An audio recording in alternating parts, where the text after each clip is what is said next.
My name's Chris Manners. I'm the co-owner of TBS Boats. We're based here at Pentonhook Marina. We have an office at Bray Marina and one on the Hamble at Mercury Marina.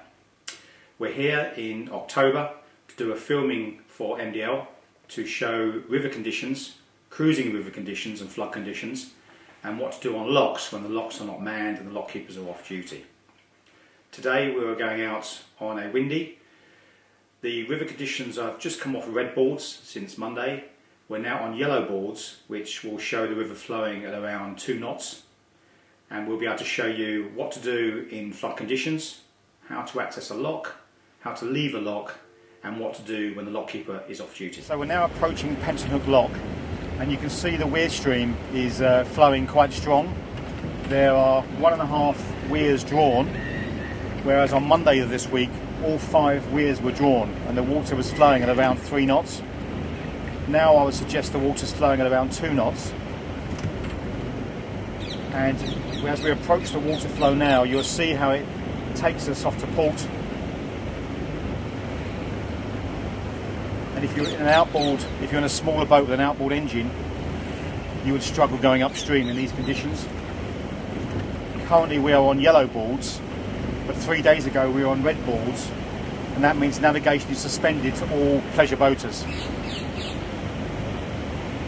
So we're now approaching upstream of Pentonhook Lock, going into the lock.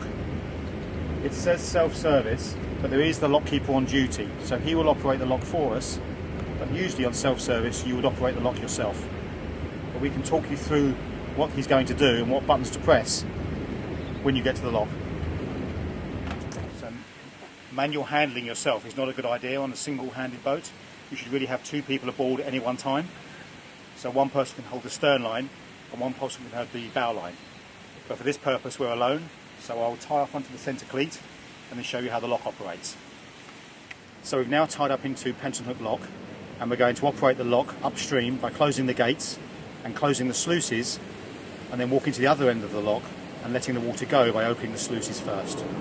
So to start with, we will close the gates.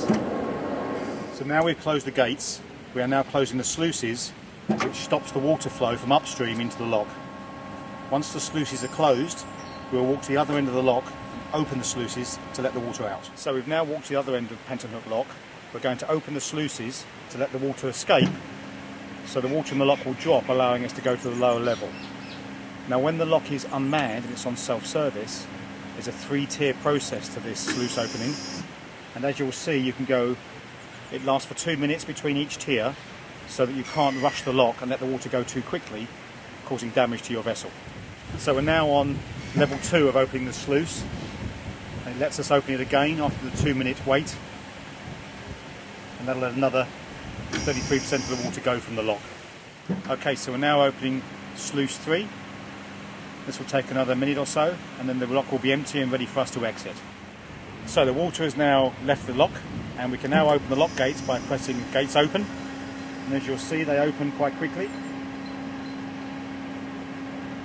And once fully open, we can then get back on board, leave the lock, and on leaving the lock, what you should do is tie up the other side if you're on the lock on your own, go back in, and then shut the lock gates and the sluices, because all locks should be left empty if you're travelling through the lock alone.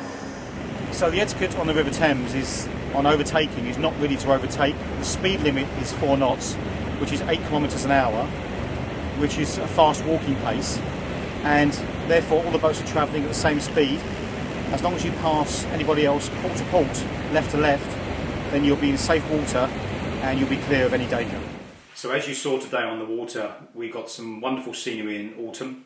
The leaves are dropping and the river is flowing, but moving through into the summer, the river is a fantastic place to cruise. You can go and view Hampton Court, which is a wonderful place by water, up through Windsor and see Windsor Castle, and up further into the Thames. There's so much scenery, so much beauty on the Thames, which you often don't get on the coast.